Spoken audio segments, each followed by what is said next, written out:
guys, today we're going to make a homemade lava lamp.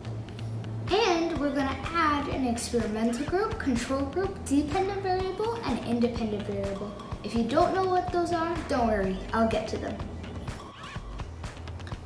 Here are the ingredients we need. We need a clear glass, a cup of vegetable oil, a 1/4 cup of vinegar, a teaspoon of water, a teaspoon of baking soda, and food dye. My hypothesis is that I think that the baking soda, the one with the more baking soda, will bubble bigger bubbles, but let's see what happens.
Now, the independent and dependent groups.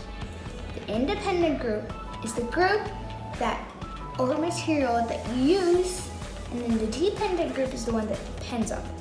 For this experiment, about how much baking soda I put in there was how the reaction, how big of the bubbles went, and how fast they were. Okay, as you can see, this one was much faster, but they were smaller. This one was much bigger bubbles, but it was less. So this was our independent variable. Our dependent variable was the bubbles. Now the control group and experimental group.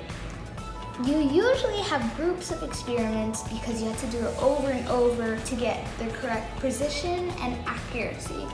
But in this experiment, I only did 2. So my experimental group was,